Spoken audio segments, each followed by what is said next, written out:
आज तो सबसे पहले आज की सबसे बड़ी खबर ये है कि प्रधानमंत्री मोदी रूस से सीधा ऑस्ट्रिया पहुंच चुके हैं और सर्वोच्च सम्मान लेकर पहुंचे हैं। लेकिन इस खबर से भी बड़ी खबर आई अमेरिका से। अब ये भी एक हैरत करने वाली बात है कि भारत रूस के साथ बैठ रहा हो और अमेरिका से अच्छी खबर आए। आज अमेरिका के आधिकारिक प्रवक्ता ने बयान जारी करके कहा, भारत हमारा स्ट्रेटेजिक पार्टनर है। यानी ये उन्होंने बोला या उनको भारत की आज स्थिति हो गई ऐसी, इसे बोलना पड़ा। इस पर आपकी एक लाइन की प्रतिक्रिया, फिर हम अपने सब्जेक्ट पर आएंगे। देखिए, सबसे बड़ा कारण यह है जियोपॉलिटिकल, भारत ने अपने आप का अपना स्टैंड मजबूत किया है। जो वुल्फ वॉरियर के तौर पर डेमोक्रेटिक या फिर कहा जाए जो विदेश के लोगों ने काम किया, विदेश सचिवों ने काम किया और जो फॉरेन मिनिस्ट्री है हमारी विदेश मंत्रालय, उसने बहुत बेहतर काम किया। और खास तौर से आप समझिए, आप दोनों धुरियों को एक साथ बांधते हैं। यानी कि आप रशिया का पेट्रोल लेते हैं, उसको रिफिल करते हैं और उसके बाद उसे यूरोपियन कंट्री में बेचते हैं, स्वयं अमेरिका को भी बेचते हैं। यानी कि रशिया से सीधे यूरोप की कोई कंट्री नहीं ले सकती, लेकिन रशिया आपको दे रहा है। आप उसी पेट्रोल को ठीक करके इस लायक बनाते हैं क्रूड ऑयल को कि वो इस्तेमाल किया जा सके और आप बाहर बेच रहे हैं। मैं कह रहा हूँ रशिया का तेल पाकिस्तान भी जा रहा है तो वाया भारत जा रहा है, क्योंकि भारत उसे प्योरीफाई कर रहा है, फिर वो सऊदी दे रहा है और सऊदी के थ्रू वो तेल जो है पाकिस्तान जा रहा है। तो भारत एक बहुत बड़ी अर्थव्यवस्था है, भारत एक बहुत बड़ा मील का पत्थर है। मुझे लगता है विश्व में कोई भी संगठन हो, वो G7 हो, G20 हो, वो आक्साई हो या फिर वो कोई भी ऐसा समूह हो देशों का, या तो भारत उसमें है या तो भारत को किसी भी मीटिंग में वो बुलाना चाहते हैं। क्योंकि देखिए, इस देश का कद इतना बड़ा है, इस देश के प्रधानमंत्री का कद इतना बड़ा है कि भारत ही एक ऐसा देश है जो रशिया के साथ इस वक्त, जब पूरा नेटो और पूरा यूरोप, अमेरिका, यूके सब 5 कंट्री जो है वो विरोध में खड़ी है रशिया के, लेकिन भारत उसके साथ भारत उसके साथ बात कर रहा है जी। और इससे बड़ी बात, यूएस डॉलर का दादा अमेरिका, भारत ट्रेड कर रहा है रुपीज एंड रूबल में, उसके बाद भी ये एक्सेप्टेंस है। ये बढ़ती हुई भारत की ताकत दिखाता है और प्रधानमंत्री मोदी की विदेश नीति की सफलता को दर्शाता है। आज का हमारा ये सब्जेक्ट नहीं है, लेकिन चूंकि आज ये आ गया था तो हमसे रहा नहीं गया और हमने इस पे बात 2 मिनट कर ली। इस पर फिर कभी हम आपके साथ बात करेंगे। अब लौटते हैं सर अपने दिल्ली के कट्टर ईमानदार साहब के ऊपर। अब जिस तरह से मामले खुल कर आए हैं और आज ईडी ने अपने 8वें चार्जशीट में केजरीवाल को आरोपी नंबर 37 बनाया है और इतिहास बन रहा है कि आम आदमी पार्टी को आरोपी नंबर 38 बनाया गया। मतलब ये देश के इतिहास में भूतो न भविष्यति कभी नहीं उठा। ना हमको लगता है होगा कि कोई पार्टी को आरोपी बनाया जाए। कैसे देखते हैं आप इन मामलों को? देखिए, आप, मुझे लगता है आप मेरे से ज्यादा उम्र के हैं, 60 साल तो पार कर चुके होंगे।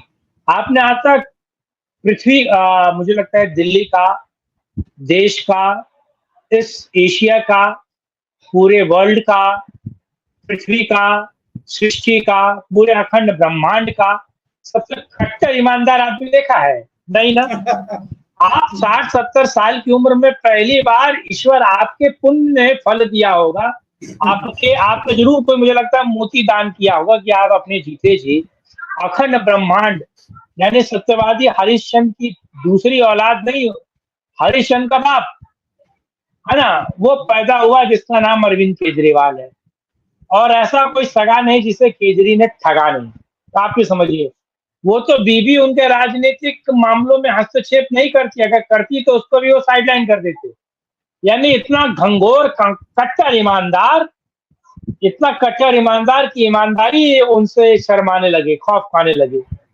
आप देखिए, इस देश के इतिहास में आज तक कोई ऐसी पार्टी नहीं है जिस पार्टी को अभियुक्त की तरह ट्रीट किया जा रहा हो, आरोपीवादी की तरह ट्रीट किया जा रहा हो, जो चार्जशीट में उस पार्टी का नाम हो और कहा जा रहा हो कि इस पूरे घोटाले में पैसा उस पार्टी को गया है, यानी उस पार्टी के मेंटेनेंस के लिए, उस पार्टी के देखरेख के लिए, उस पार्टी के एक्सपेंडिशन मतलब बढ़ाने के लिए, एक्सपेंड करने के लिए, या उस पार्टी की बहुत सारी चीजों को बेहतर करने के लिए पैसे का इस्तेमाल किया। जैसे कि एक व्यक्ति पैसा इस्तेमाल करता है, भ्रष्टाचार करता खुद के सुख के लिए, लेकिन भ्रष्टाचार किया गया एक पार्टी के सुख के लिए, पार्टी को बड़ा बनाने के लिए, एक पार्टी को बियॉन्ड द लाइन पहुंचाने के लिए। तो वाकई ये एक संलिप्त भ्रष्टाचार नहीं, ये व्यक्तिगत भ्रष्टाचार नहीं है। ये मैं इसे एक दूसरी तरीके से समझाऊं, आपने एक नाम सुना होगा, उसका नाम था रशियन जो सिसिली माफिया होता है। सिसिली माफिया जो है, आप समझिए फ्रांस में बहुत बड़े पैमाने पर चलता था। एक फिल्म आई होगी गॉडफादर, आपने देखा होगा। गॉडफादर एक फिल्म है, नॉवल भी है। तो उसकी तर्ज पर ये संगठित अपराध, संगठित भ्रष्टाचार करने वाली पार्टी अगर कोई है तो आम आदमी पार्टी। संगठित तौर पर, आप समझ रहे हैं, मतलब जो चीजें क्रोनोलॉजी के हिसाब से, पूरे बेहतर हिसाब से, यानी कि छोटा आदमी कैसा कमाएगा, उससे बड़ा नेता कैसा कमाएगा, उससे बड़ा नेता कैसा कमाएगा, उससे बड़ा नेता कैसा कमाएगा, उससे बड़ा नेता कैसा कमाएगा, सर्वोच्च पद पर बैठा हुआ व्यक्ति कैसे कमाएगा। और हमारे यहाँ कहावत है कि जो 1.5 सियाना होता है, बहुत समझदार होता है, वो 2 बार खाता है। अब डैश खाता है, समझ गए होंगे, ठीक है, जो सुबह सुबह किया जाता है, ठीक है। तो ये व्यक्ति इतना समझदार है, इसने किसी भी टाइमिंग में, किसी भी फाइल में, किसी भी मीटिंग की टाइमिंग में, या फिर एक एक चीज आपको पता है मीटिंग होती है तो मीटिंग को लेकर फाइल होता है, और मीटिंग के मीटिंग्स नोट किए जाते हैं, मिनट्स नोट होते हैं। हाँ, और जब कोई मसौदा बनता है, कोई नियम कायदे कानून बनता है, तो उस मीटिंग का रेफरेंस दिया जाता है ना। तो अरविंद केजरीवाल पिछले 9 सालों में जितनी भी मीटिंग की है, उसके कोई मिनट्स मौजूद नहीं है, उसका कोई रिफॉर्मा मौजूद नहीं है, वो किसी कॉपी, किसी किताब, किसी फाइल में मौजूद नहीं कि उस मीटिंग का आउटपुट क्या निकला। आज तक इस व्यक्ति ने 9 सालों में किसी भी फाइल पर सिग्नेचर नहीं किया है। पिछले वाला एलजी था तो चल जाता था, क्योंकि बेचारा सीधा आदमी था। ये वाला घाक है, ये वाला इनका चाचा है, तो ये कहता है कि भाई किसी भी फाइल पर अगर सिग्नेचर केजरीवाल का नहीं होगा तो मैं पास ही नहीं करूंगा। लो कर लो बात। तो और ये आदमी, ये वाला एलजी आंख मूंद कर भी किसी भी फाइल पर जांच के आदेश दे रहा है, तो हर फाइल में घोटाला निकल रहा है। आप समझिए, मैं आपको शर्त देता हूं, देखिए, आप सफेद हाथी ढूंढना बड़ा आसान है, ईश्वर को ढूंढना बड़ा आसान है, मेरा मानना है, लेकिन आम आदमी पार्टी के किसी भी मंत्रालय में भ्रष्टाचार नहीं हुआ हो, ये ढूंढना बड़ा मुश्किल है, असंभव है। हर एक मंत्रालय को लेकर जांच चल रही है, हर एक मंत्रालय को लेकर जांच चल रही है। तो टॉपिक पे आ रहा हूं मैं, यानी कि हर एक किसी भी मंत्रालय का सुप्रीमो है, ये किसी भी जगह सिग्नेचर नहीं किया, किसी चीज में संलिप्त नहीं है, लेकिन ये मुखिया तो है ना। तो जब धरा जाएगा, पार्टी कोई सरकार में भ्रष्टाचार होगा तो मुखिया ही मारा जाएगा। प्लस आपको पता है, मनमोहन सिंह कोयला घोटाले में कोर्ट में पेश हुए थे ना, सीबीआई ने सवाल किया था ना, एसआईटी के सामने मनमोहन सिंह पेश हुए थे ना। तो इस केस में भी ये तो सीएम के तौर पर पेश होंगे, लेकिन सारे पैसे का इस्तेमाल पार्टी को बड़ा करने के लिए किया गया, पार्टी के विस्तार के लिए किया गया। और पार्टी के सर्वे सर्वा ये है, 2007 देखिए, हर 4 या 6 साल में पार्टी का अध्यक्ष चुना जाता था, पार्टी का ऑर्गेनाइजेशनल हेड चुना जाता था। 17 में आम आदमी पार्टी का ऑर्गेनाइजेशनल हेड नहीं चुना गया, ठीक है, और वो 20 में भी नहीं चुना गया, और आम आदमी पार्टी ने उसे आगे एक्सटेंड कर दिया। 23 में कॉन्स्टिट्यूशन को चेंज करके, आम आदमी पार्टी का जो कॉन्स्टिट्यूशन है, हर एक पार्टी कॉन्स्टिट्यूशन से चलती है, तो उस कॉन्स्टिट्यूशन में वो सर्वे सर्वा का पद और इलेक्शन का सारा मॉड्यूल खत्म कर दिया अरविंद केजरीवाल ने। ये व्यक्ति कितना घात, और यही मारा गया गुलफाम, ये गुलफाम मारा गया। क्योंकि जब इसने बंद कर दिया तो पार्टी के अध्यक्ष के तौर पर यही फंसेगा, इसी से पूछताछ होगी। तो 37 नंबर अरविंद केजरीवाल और 38 नंबर आम आदमी पार्टी। आम आदमी पार्टी, बिल्कुल। हाँ। आपने बिल्कुल सही कहा कि 37 नंबर अरविंद केजरीवाल। अब देखिए, अब तक ये चिल्ला रहे थे, जिससे कोई लोग वही, एक पैसा नहीं मिला, एक पैसा मिला नहीं। आज ईडी ने उनके सामने 45 करोड़ रुपए के ट्रांजैक्शन का पूरा मनी ट्रेल और व्हाट्सएप चैट, एक नया नाम लेने जा रहा हूँ, विनोद चौहान को सामने रख दिया। और विनोद चौहान के और अरविंद केजरीवाल के बीच में हुई सारी बातचीत व्हाट्सएप का, उसके सारे प्रिंट आउट रख दिए गए, जिसमें कि व्हाट्सएप हवाला से, डीलर से बात, 10 रुपये के नोट वाले जो होते हैं हवाला ऑपरेशन, आजकल तो वो भी ऑनलाइन होने लगा है, नोट के फोटो जाते हैं, पहले नोट जाया करते थे। तो ये सारे खुलासे होने के बाद बहुत मुश्किल है अरविंद केजरीवाल का बचना। लेकिन आज अभिषेक मनु सिंघवी ने सुप्रीम कोर्ट में, हाई कोर्ट में तो लतार खाई, चलेगा, 15 जुलाई को सुनवाई करेंगे, एक SLP दाखिल कर दी है। इसके क्या मायने आप समझते हैं? देखिए, विनोद चौहान कौन है? विनोद चौहान वकील है, साइड बाय साइड वो CA भी है। और ईडी की जो चार्जशीट फाइल हुई है कोर्ट में, उसमें इस बात का भी जिक्र है कि विनोद चौहान ने हवाला ऑपरेटर से मीटिंग करवाई अरविंद केजरीवाल की, और विनोद चौहान ने हाई कोर्ट के जजेस के साथ मीटिंग करवाई। हाई कोर्ट के जजेस के साथ, वो चार्जशीट कहती है, मैं नहीं कह रहा हूं, चार्जशीट में इस बात का जिक्र है कि हाई कोर्ट के जजेस के साथ अरविंद केजरीवाल की मीटिंग करवाई गई।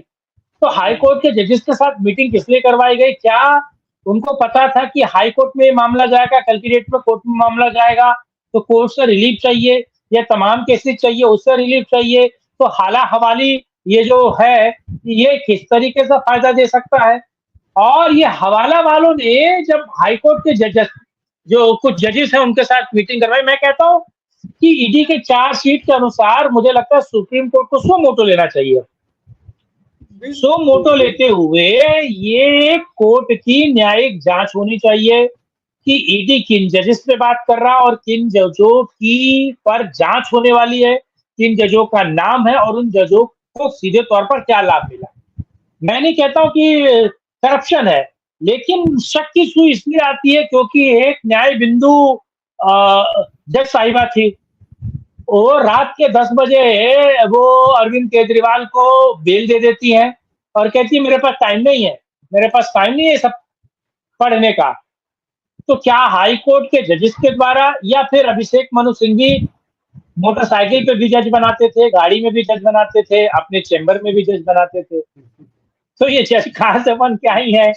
या फिर ये कृपा प्राप्त है, कॉलेजियम की जज है? कौन सी जज है ये भी जानना जरूरी है। मैं, वो न्यायमूर्ति है, इसमें कोई दो राय नहीं, लेकिन मैं ये नहीं कहता, सोशल मीडिया पूछता है तो कौन सी जज है।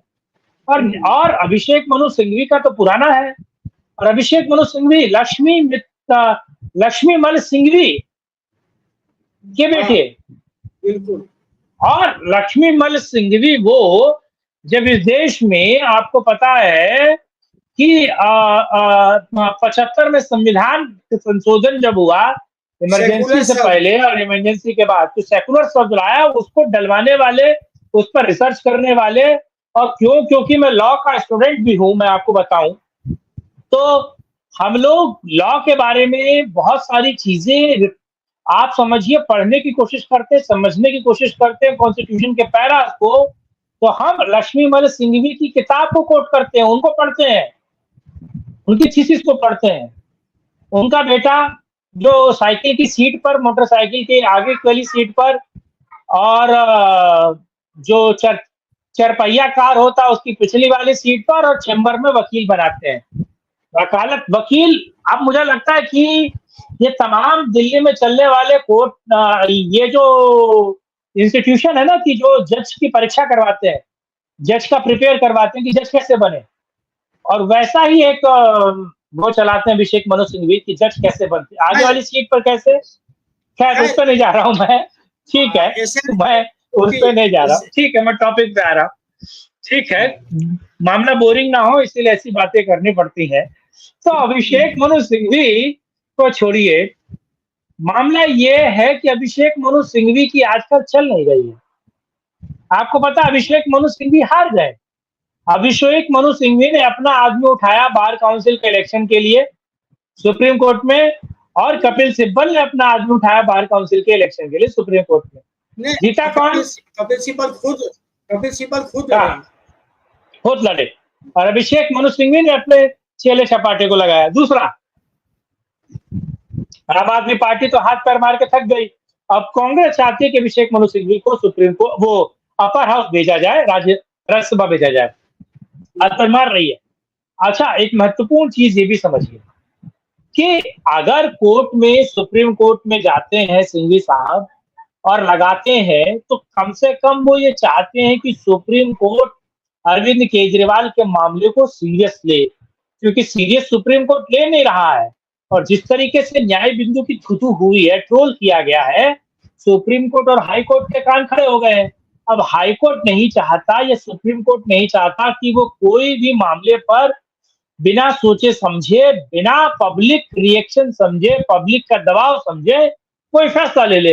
अगर कोई ऐसा फैसला लिया जाता है तो उसके बड़े ऐसे परिणाम होंगे जिससे जुडिशियल एक्टिविज्म की बू आएगी और लोग उसे ट्रोल करेंगे।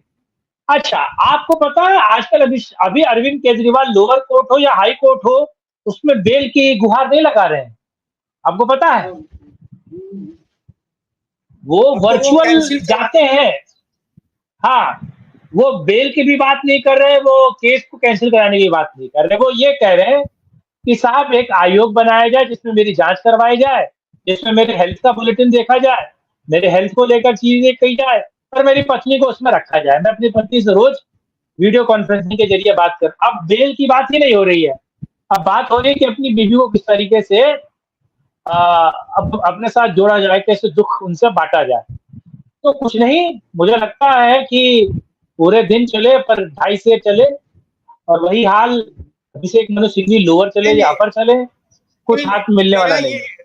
एसएलपी के मामले में अगर एसएलपी स्वीकार होता है तो अभिषेक मनु सिंघवी का ये प्रयास है कि इस मामले में अगर एसएलपी उनके स्वीकार होकर उस पर कुछ फैसला आएगा तो एक साथ सीबीआई से भी राहत मिल जाएगी और ईडी से भी राहत मिल जाएगी। ये अभिषेक मनु सिंघवी की एक चाल है, वकील हैं, वो चलेंगे, इस तरह के पैतरे आजमाएंगे, उससे हमें आपत्ति नहीं है, वो पैतरे आजमा ही रहे हैं। दरअसल अब केजरीवाल की असली मुसीबत ये हो गई है कि अब रेगुलर बेंच छुट्टियों के बाद वापस आ गई है। जिन जजों ने इनको भगाया है, चाहे वो जज इनके केसेस को पूरी तरह समझते हैं, अब उनके यहाँ इनकी सुनवाई होनी है। तो शायद इसी सब से बचने के लिए एसएलपी लाया गया है। लेकिन हम लोग बात अरविंद केजरीवाल पे कर रहे थे और इनके कारनामे पे कर रहे थे। क्या आपको लगता है? लेकिन बात यह है कि क्या एसएलपी इनको फायदा दे पाएगी? मैं एसएलपी फायदा दे पाएगी? नहीं, दे ही नहीं पाएगी। आप इसे देखिए, सारे केस को ज्वाइन करने की ये बात कर रहे हैं। सीधे तौर पर एसएलपी जब भी व्यक्ति लाता है, जब सारे केस को एक जगह ज्वाइंट करना चाहता है, उसके अलग अलग तार को एक साथ जोड़ने की बात अभिषेक मनु सिंघवी कर रहे हैं। टेक्निकल उसका पॉइंट यही है कि सीबीआई ईडी गिरफ्तार करके, जब ईडी से बेल मिलने वाली हो तो सीबीआई गिरफ्तार कर लेती है। अब बहुत जगह दिल्ली पुलिस जांच करने वाली है। अब जो दिल्ली सरकार का जो एलजी के अंदर आता है भ्रष्टाचार विरोधी दस्ता, अब वो इनसे जांच करने वाला है, पूछताछ करने वाला है। तो सारे केस को एक जगह करना, न्यायिक तौर पर करवाना, ये एसएलपी है। तो वो अगर अभिषेक मनु सिंघवी चाहते तो मुझे लगता है कि वो मिलने वाली तो नहीं है इस वक्त, क्योंकि सुप्रीम कोर्ट ने भी एक्स्ट्रा जुडिशियल किया था, अरविंद केजरीवाल को कुछ दिन के लिए बाहर निकाला था कि जाओ बेटा मौज ले लो। लेकिन अब मुझे लगता है कि काट की आंडियां बार बार नहीं चढ़ेगी। जी, आपका अंदाजा सही है और हम भी ऐसा ही सोच पा रहे हैं। अभी तो सोशल मीडिया पर देखिए तो केजरीवाल सड़ेगा, कोई कह रहा है कुछ, ये इस जन्म में नहीं, यानी बहुत तरह की बातें हो रही है। लेकिन जिस तरह से इन्होंने घोटालों को अंजाम दिया और उसके बावजूद आज तक शर्मिंदगी इनके चेहरे पे नहीं है। निर्लज राजनीति के ये अनुपम उदाहरण के रूप में भारत के राजनीति में अवतरित हुए हैं। ये अब तक इन्होंने त्याग पत्र नहीं दिया है साहब। इस निर्लजता को आप कैसे देखते हैं? अरे लज्जा को इनसे लज्जा आती है साहब। जी नंगे से खुदा डरता है, ये तो अरविंद केजरीवाल है, नंगे का बाप है। अब ये देखिए, एक दूसरी चीज है, मुझे लगता है कि हम लोग गलती करते हैं। हम लोग ऐसे व्यक्ति से उम्मीद करते हैं सदाचार की, जो व्यक्ति कदाचार के गर्भ से निकला है। ऐसे व्यक्ति से शुचिता की उम्मीद करते हैं जो अशुचित खुद है, जो जिसने कसम खा रखी है कि साहब मैं तमाम नियम कायदे कानून को नहीं मानूंगा। नंगे से खुदा डरता है साहब। और ये एक नंबर के आदमी है गिरगिट। मैं आपको बताऊं, ये गिरगिटों के गुरु है। गिरगिट इनसे पूछने जाता है मैं कौन सा रंग बदलूं, नीला की लाल। अच्छा, अरविंद केजरीवाल का एक फुटेज आपने देखा होगा जिसमें अरविंद केजरीवाल ने बहुत ढीली सी टी शर्ट पहनी है और एक ऐसी पैंट पहनी है जो पैंट उनका बहुत बड़ी है, जो पैंट नीचे सरक रही है, और पुलिस वालों ने ऐसा नहीं पकड़ा अरविंद केजरीवाल को ना, हाथ में हथकड़ी है, पैंट से पकड़ रखा है इनको। फुटेज देखिए, आपको मजा आएगा। बिल्कुल बिल्कुल देखिए कि वो खुले नहीं। हाँ नहीं, ये इनके तो ड्रामे हम लोग देख ही रहे हैं, लेकिन जिस तरह से ये कर रहे हैं, अब तो चांसेस बहुत कम है। 15 जुलाई को सुनवाई, हालांकि एसएलपी सुप्रीम कोर्ट ने एक्सेप्ट कर लिया है। वो तो कुछ पर देखें क्या बात होती है। मगर एक शराब घोटाला है, जल घोटाला भी वैसा ही है। अभी कैमरा, एक सीसीटीवी कैमरे का भी घोटाले सामने आए हैं, उसमें भी 7 करोड़ रुपया सत्येंद्र जैन तक पहुंचे हैं। अब देखिए, उस घोटाले में कहते हैं ना कि जब दिन खराब होता है तो आप हाथी पे बैठे रहो तो कुत्ता काट लेता है। केजरीवाल के साथ शायद यही हुआ, मतलब उनके मंत्री सत्येंद्र जैन के साथ। ये भारत इलेक्ट्रॉनिक्स लिमिटेड बेल गाजियाबाद में है, यही साहिबाबाद कहिए आप, और उसमें एयर कमांड सिस्टम में कुछ काम किया था बेल ने, उसकी इंक्वायरी चल रही थी यही साहिबाबाद के गेस्ट हाउस में। उसके minutes of MOM, minutes of meeting में ये एक बयान है, कोई पांडे साहब है उनका, कि हमने 7 करोड़ रुपया अपने सब्सिडरीज कंपनी के द्वारा सत्येंद्र जैन को दिए थे सीसीटीवी कैमरा में, जब इन्होंने हम पर लेट फाइन के रूप में 16 करोड़ पेनल्टी बचाने के लिए। बिल्कुल 16 या 17 करोड़ देने थे तो आधे देकर बचा लिए पेनल्टी। 7 करोड़ देके 7 करोड़ पर डील किया था। तो ये खुलासे भी हो गए और उसकी भी जांच के ऑर्डर LG महोदय ने दे दिया। तो क्या आपको लगता है, अब या इसको कंक्लूड करें, कंक्लूड करते हुए अब इनका आप किस परिणति पे जाते हुए इनको देख रहे हैं?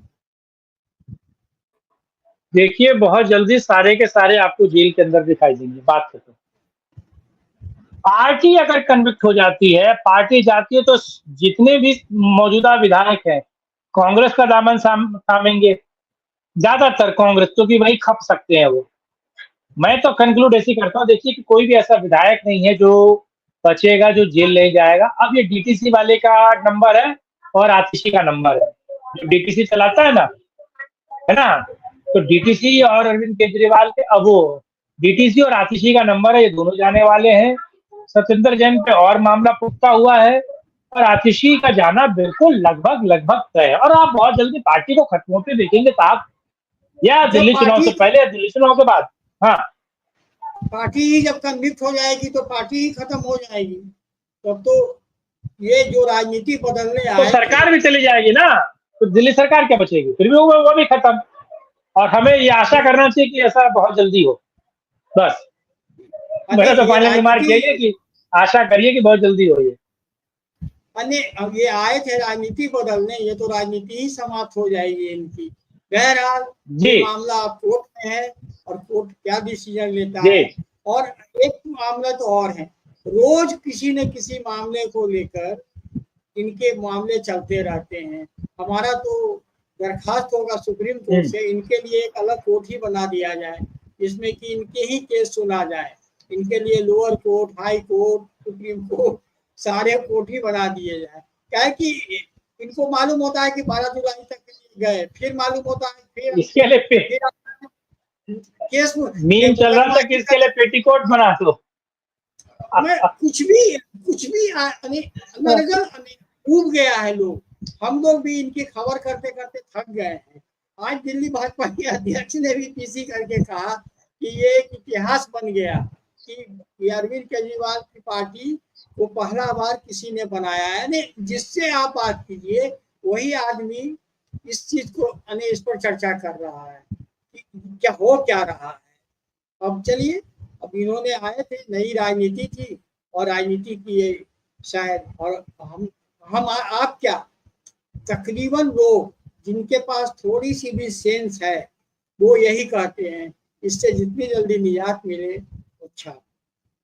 ये आज के लिए बस इतना ही। यदि आपको हमारा वीडियो अच्छा लगा हो, और जानते ही हमारा क्या रिक्वेस्ट होता है, लाइक करें, सब्सक्राइब करें और शेयर करें। शुभ रात्रि। आप जुड़े हमारे साथ, बहुत बहुत आभार। शुभ रात्रि।